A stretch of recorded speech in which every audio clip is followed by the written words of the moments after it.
I want to talk a little bit about your recent project. You're a freelance pianist, and then you're also doing teacher, but you're working specifically with ballet. The thing, like when I decided that I'm starting my own teaching studio, I didn't think in the beginning that I would continue with ballet, but I spent so much in ballet that I just couldn't stop it. And I enjoy it. I really love doing playing for ballet classes, playing rehearsals. You do a lot of the rehearsals because you've been, Joffrey, Atlanta, Boston, Yeah, they were JFK. mostly classes. Okay. They were like whenever somebody came to town, I played. I don't want to kind of brag about myself, but it is interest. It is a different kind of musicianship. It is. I actually met musicians who are not maybe classically trained pianists, but they are really good for ballet because they have. What's the difference? Where do you find the difference between the classically trained and the ballet repertoire as far as? So ballet pianists, they can be repertoire pianists who are like classically trained pianists. They are just reading music and they need to know choreography, which is not easy. And they should know steps, names of steps, like and feel for every, like if somebody's jumping, you have to slow down. You cannot play in the same tempo like the way you want to do it. And another part of ballet pianist is playing for classes, which is more about being creative, about improvising, creating, and feeling dance, and making up music, just watching rhythm of teacher. The way teacher explains, or they call them masters, ballet master. So the way ballet master explains, they actually put tune into your head because they already give you a certain rhythm, and it's mostly rhythm of dances. Are you given the liberty to improvise it once say the ballet master says this is kind of where we're going with this piece, or? No, they never tell you the name of piece. Sometimes they sing a tune, which you know that, oh, it is that aria from that opera. And sometimes they don't, and they just show you exercise. But just watching or just listening to rhythm of the way they speak, you can actually get a rhythm. That's mostly about rhythm. You get a rhythm, and then because I know dances quite well, like folk dances, and I grew up in a place where I was exposed to all Eastern European, Russian, like different kind of music and different kind of rhythms. So it's quite easy for me to get that dance rhythm and match anything, like any music. You can turn 4 meters into 3 meters, 3 meters into 2 meters, like just match that. Or the same music you can play differently to match that. And that's exercise. the project. That's what you're going to be. That's what I am actually working on. With collaboration with Houston Ballet Center. Well, we did videos of classes, lots of classes, and now I am going to make videos where I will explain pianist why I am choosing this music and not other music for this instruction. So teacher explains something, then I am playing, but meanwhile I am explaining why it is not. Why are you playing it? Yeah.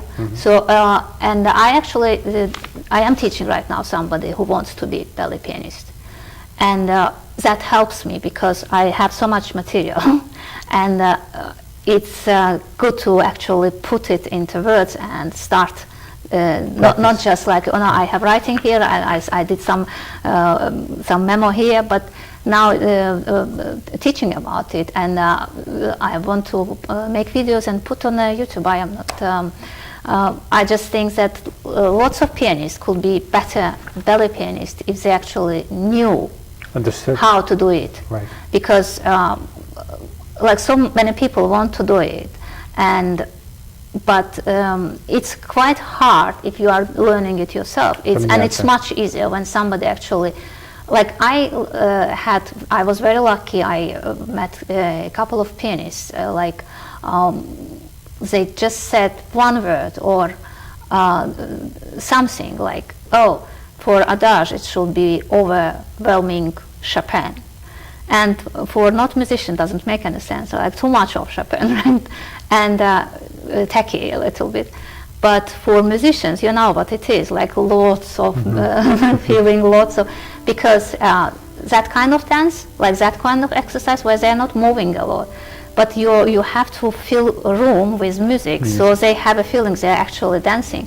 So like those couple of things I heard from really good musicians, I want to put them in, and what I actually learned myself, and what I read. So if I could put it all into writing and or into... Now, will you do that only in Houston? It sounds like that's something that you could do, you know, at any... I want to put it into YouTube videos, and like maybe not whole lessons, just kind of like, you cannot make 10 minutes YouTube video, nobody will ever watch it.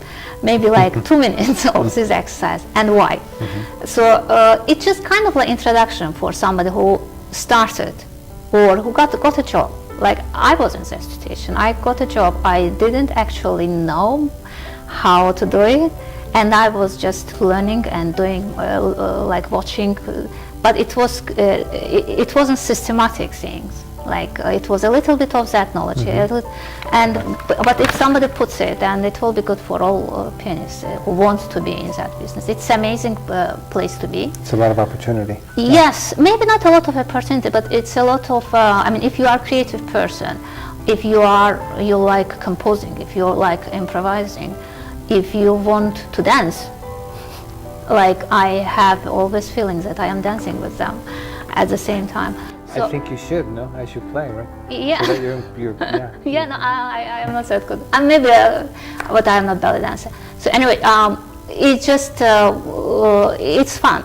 It's like I had classes when I finished kind of like thinking that, wow, that was so fun, so much fun.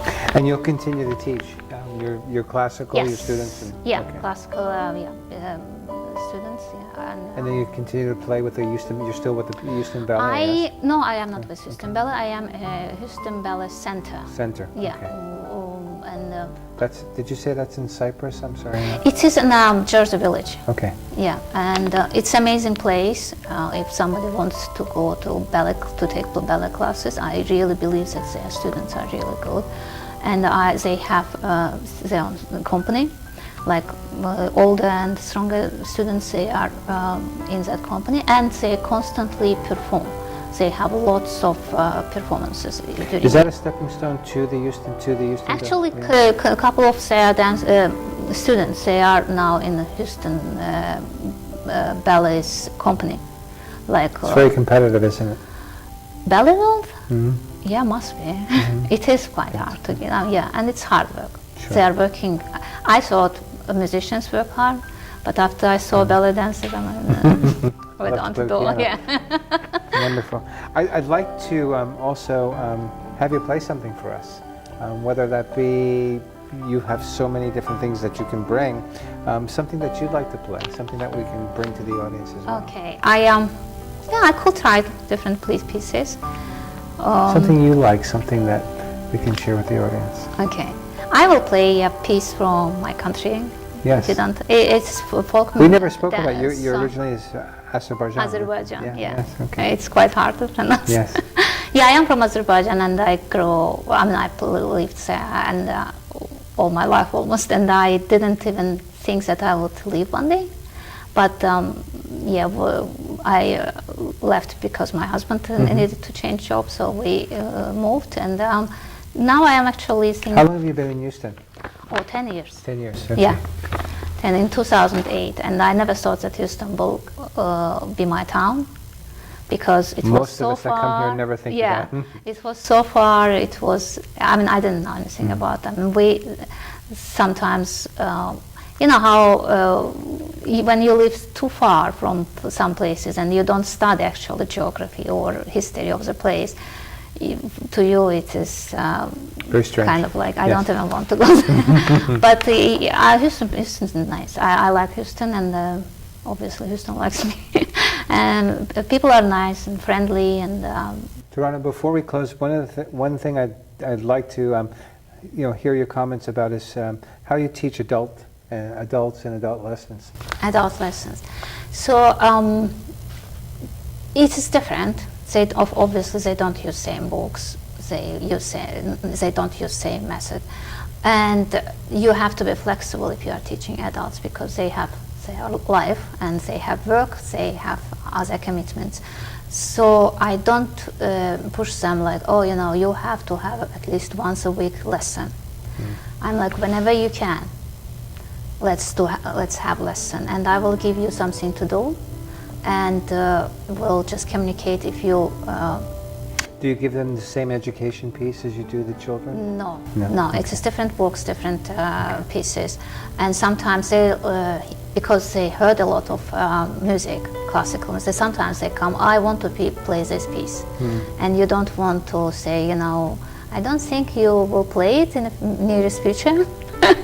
You just try to find easier version, or I sometimes edit it, like for them I change. I use some apps to write music, so I change. Just right now we did this tango for a girl, and she wants to play with her fiance, and I said okay, and she was having trouble with that score. I changed it to easier version. So yeah, we are and you are trying to give them more pieces they like, not just you need to work on certain techniques, you need to do that. Do they ask you, do they request some, say, Sometimes hey, they I come like jazz, I like classical music, I like this composer, I like yes, this, I don't, to be honest, like I never had anybody who wanted jazz, and I don't think I am very good teacher of jazz. I mean, I love jazz, I can listen hours, but I won't lie to you that I am really good in that, because there are lots of much better musicians who know more about it. I know chords, but I don't think